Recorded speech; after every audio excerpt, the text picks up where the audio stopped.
Bueno, vamos a meternos en Ezequiel capítulo 18.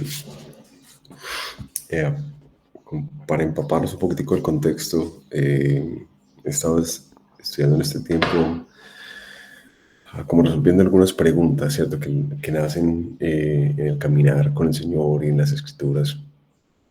Y parte de mi estudio me llevó a este texto de Ezequiel que quería estudiarlo el día de hoy, que tiene que ver con la responsabilidad de cada ser humano frente al juicio del Señor, pero también evaluar un poco qué es lo que el Señor juzga.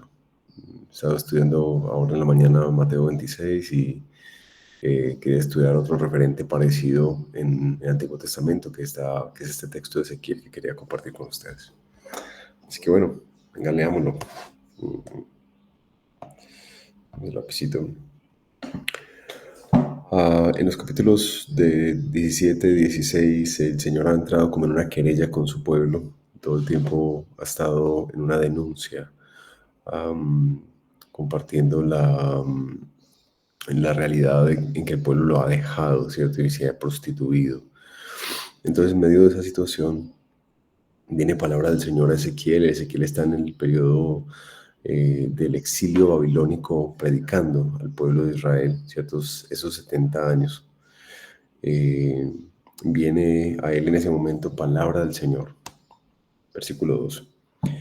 ¿Qué quieren decir ustedes al usar este proverbio acerca de la tierra de Israel que dice, los padres comen las uvas agrias y los dientes de los hijos tienen la dentera? Pareciera que el Señor está haciendo una denuncia, ¿cierto? Hay una denuncia acá sobre algo que Israel está diciendo. Hay como un dicho de que los papás se comen las uvas y a los que les sabe amargo, ¿cierto? Y se les destiemplan, diríamos nosotros, los dientes, son a los hijos, ¿cierto? Que estos son los que hacen la acción y son sus hijos los que reciben la consecuencia. Vivo yo, declara el Señor Dios, que no volverán a usar más este proverbio en Israel, ¿cierto? No lo volverán a utilizar más. Todas las almas son mías, tanto el alma del Padre como el alma del Hijo. Mías son. El alma que peque, esa morirá. ¿A qué está haciendo referencia a esto? A este proverbio. Pareciera que ellos están en este momento dando a entender con ese proverbio que el Señor está obrando injustamente, es decir, que está cobrando el pecado de los padres sobre esta generación que está sufriendo, esta que le está denunciando que han sido rebeldes, que se han prostituido, que han abandonado al Señor. Ellos dicen, no, no, eso fue que Dios nos está cobrando esto de nuestros papás. Dice, no, el alma que peque, esa morirá. Pero el hombre que es justo, ¿cierto? Entonces nos empieza a escribir a una persona en particular. El hombre que es justo y practica el derecho y la justicia. No come en los santuarios de los montes, ni levanta sus ojos a los ídolos de la casa de Israel. No deshonra a la mujer de su prójimo, ni se acerca a una mujer durante su menstruación. Ese hombre no oprime a nadie, sino que devuelve al deudor su prenda. No comete robo, sino que da su pan al hambriento y cubre con ropa al desnudo. No presta dinero a interés, ni exige con usura.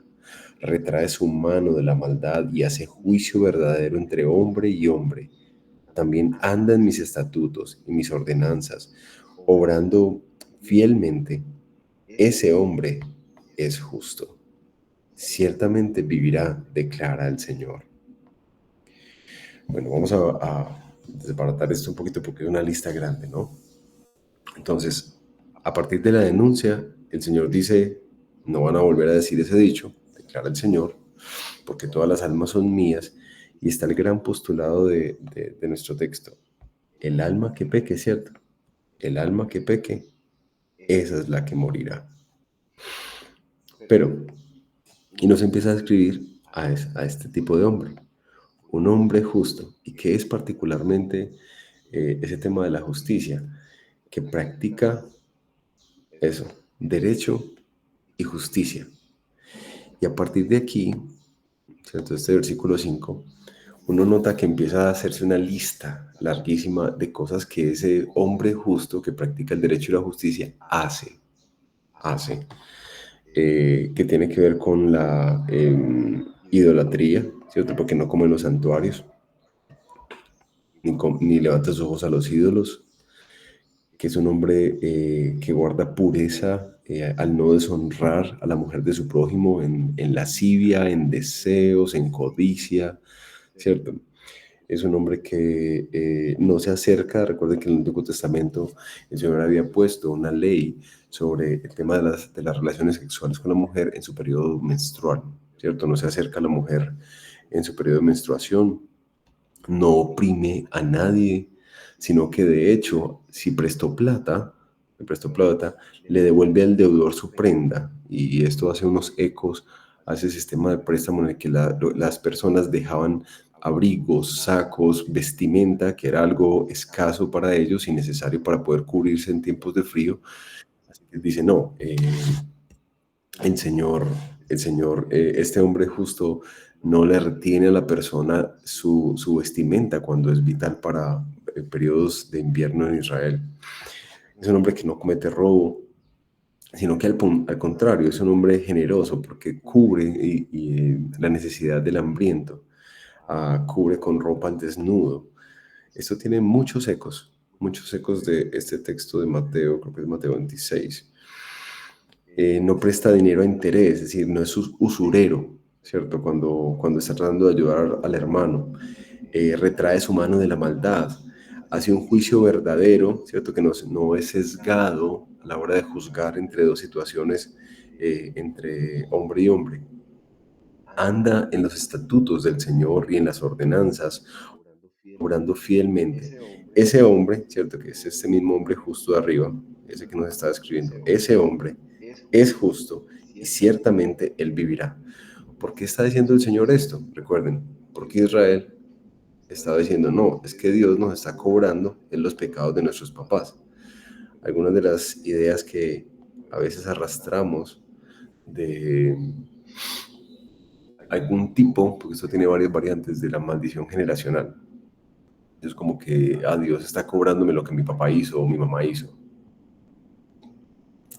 Entonces el Señor en este texto dice, no, el que obre justamente, ese vivirá. Y nos describe aquí de una manera muy bonita, que era lo que eh, estaba estudiando hoy, de qué se trata ese tema de obrar justamente, ¿sí? Y vemos una lista enorme de varios elementos, de cómo luce la vida de un hombre piadoso, o como lo menciono aquí, de un hombre justo. Ahora, el texto es mucho más largo, no creo que nos vaya a dar para desbaratarlo tanto, pero va a ser básicamente como una repetición. Versículo 10. Pero esto es un contraste, ¿cierto? Es un contraste. Si tiene un hijo violento, ¿quién? Este hombre justo. Si tiene un hijo que es violento, que derrama sangre, que hace cualquiera de estas cosas a un hermano, aunque el padre mismo no hizo ninguna de estas cosas. Es decir, es un hijo malo, perverso. También come en los santuarios de los montes y deshonra a la mujer de su prójimo. Además, oprime al pobre y al necesitado, comete robo, no devuelve la prenda, levanta sus ojos a los ídolos y comete abominación. También presta interés y exige con usura. ¿Vivirá? La pregunta que hace el Señor. No, no vivirá. Ha cometido todas estas abominaciones. Ciertamente morirá. Su sangre será sobre él. Es decir, Dios hará justicia. Pero, entonces nos empieza a ampliar el Señor mismo a través del profeta el caso. Pero, si tiene un hijo, ¿quién? Este hombre violento tiene un hijo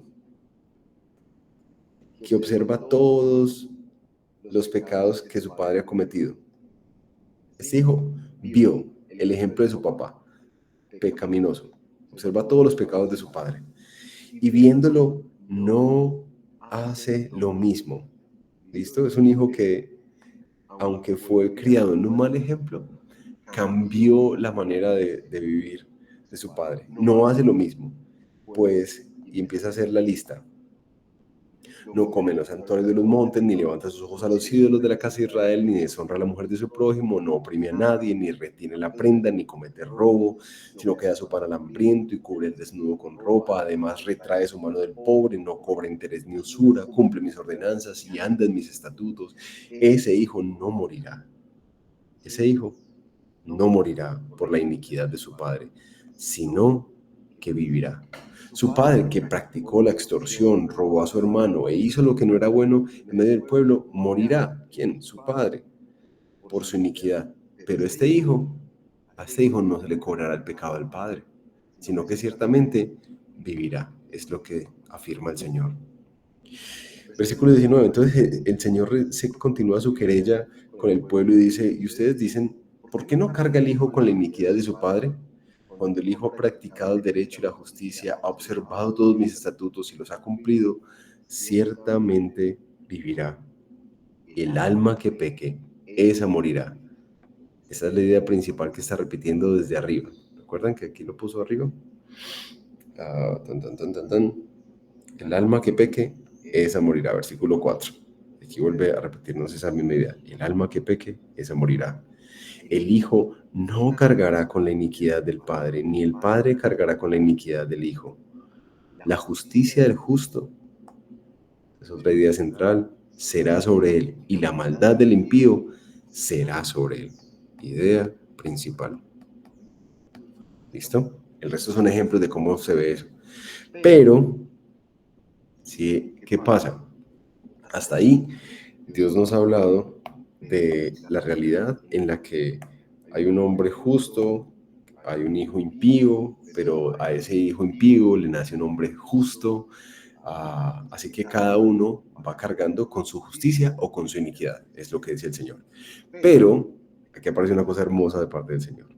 Si el impío, ese malvado que estaba haciendo todas esas cosas arriba, se aparta de todos los pecados que ha cometido. Estamos hablando aquí de arrepentimiento, ¿cierto? Si se arrepiente y guarda todos mis estatutos y practica el derecho y la justicia, ¿qué pasará con ese que se arrepiente? Ciertamente vivirá y no morirá. Ninguna de las transgresiones que ha cometido le serán recordadas. Por la justicia que ha practicado, vivirá. Opa. ¿Acaso me complazco yo en la muerte del impío? Declara el Señor Dios, y no en que se aparte de sus caminos y viva. Esto es demasiado hermoso.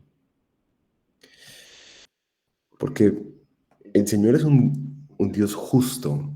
Él es justo. Está mostrando eso en todos los versículos arriba. Pero aquí nos está mostrando que también es un Dios perdonador y misericordioso.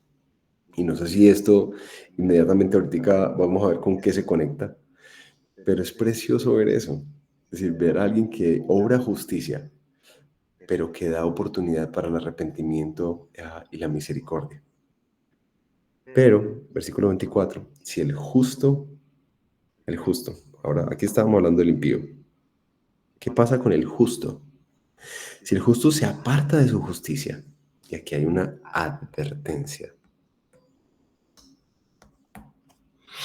y comete iniquidad, actuando conforme a todas las abominaciones que comete el impío, ¿vivirá? Pregunta el Señor.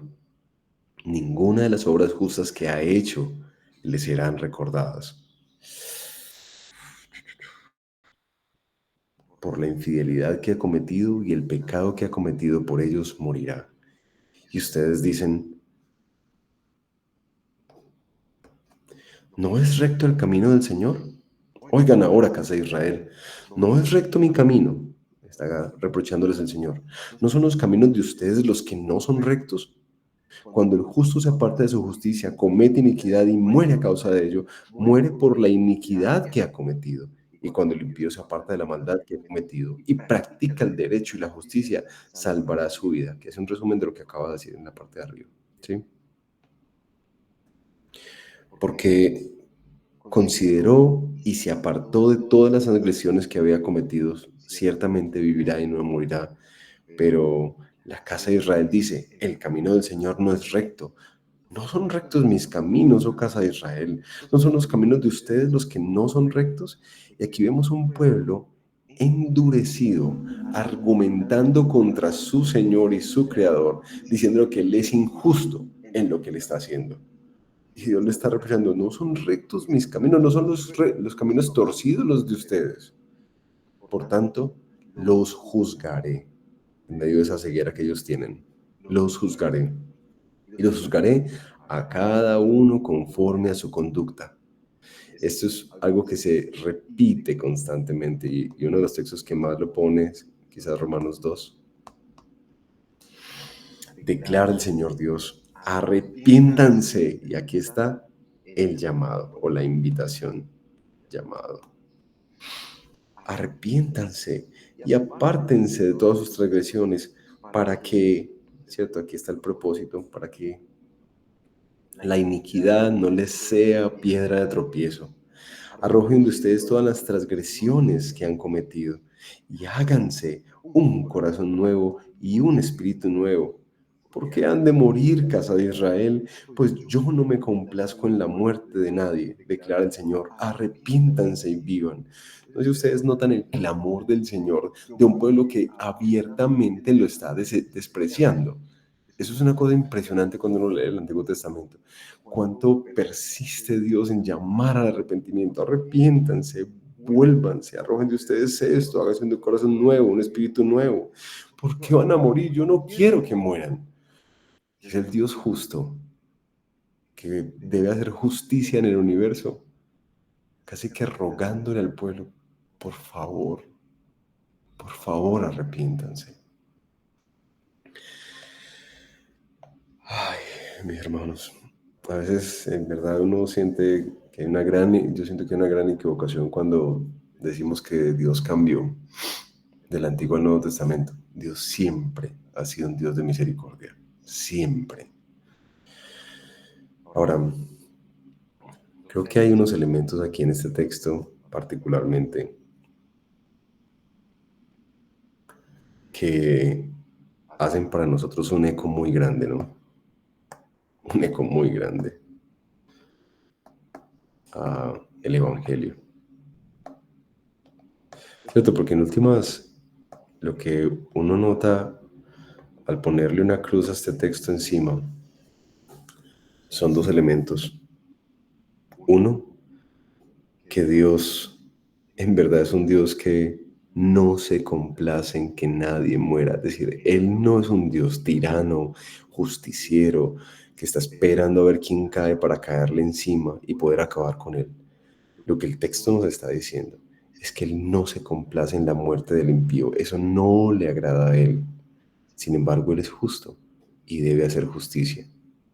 Y ahí es donde la cruz se ve como tan claramente en este texto, porque en últimas, como nos dice Pablo en la carta a los Romanos, el justo se hizo pecado para salvar a los pecadores.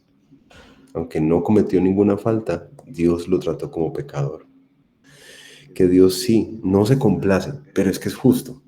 Y por eso es que tiene que ejecutar justicia sobre el mal. Simplemente que la ejecuta no sobre nosotros, sino sobre su Hijo. Cuando uno ve este carácter justo del Señor, entiende mucho más por qué era tan vital la cruz. Porque el pecado no puede permanecer impune. Sin embargo, aunque el principio de él es el que peque, esa alma morirá. De tal manera ama a Dios al mundo que envía a su Hijo, para que aunque él no pecó nunca y practicó rectamente la justicia del Señor, el derecho del Señor, de tal manera nos amó a nosotros, rebeldes, tercos, que entramos en peleas y en querellas con el Señor, que Él decidió enviar a su Hijo. Y al que caminó con justicia, lo condenó como un vil pecador. Y a nosotros los viles pecadores, que tenemos el descaro constante de estar en peleas con el Señor, haciéndole reclamos al Señor, diciendo que no es justo en lo que está haciendo, a nosotros nos trató como justos. Ese es el escándalo del Evangelio. Entonces es como, esto no tiene sentido, especialmente cuando uno lee un texto como este. Sin embargo, aunque tenemos esta justificación gratuita en Cristo, es muy importante ver que el Nuevo Testamento sigue reflejando el mismo patrón, de que la vida regenerada ha de mostrarse, como nos compartió un poquitico el texto este fin de semana, Jonathan. Claro, ahí nuestra salvación es por la obra de Cristo, por los méritos de Cristo. Pero ciertamente es claro, como nos enseña el final del libro de Mateo, que Dios nos va a juzgar por nuestras obras, que por nuestros frutos se conocerá la verdadera salvación. Y no porque seamos perfectos, sino porque caminamos cada día en arrepentimiento y fe, en dependencia de la obra de Cristo, pero también en dependencia de su poder para manifestar la nueva vida, esa vida que camina en temor, que practica la justicia y el derecho, como el Señor lo pide. Padre amado, queremos darte gracias por este tiempo en tu palabra y queremos pedirte en el nombre de Jesús, danos la capacidad, Señor,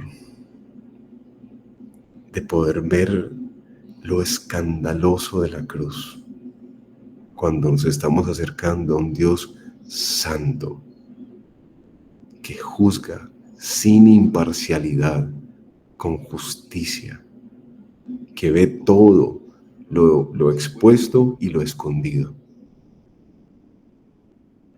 Ese es el Dios al que adoramos. Y ese es el Dios, como recordamos este domingo, también que ha de venir y que va a venir a juzgar nuestra vida.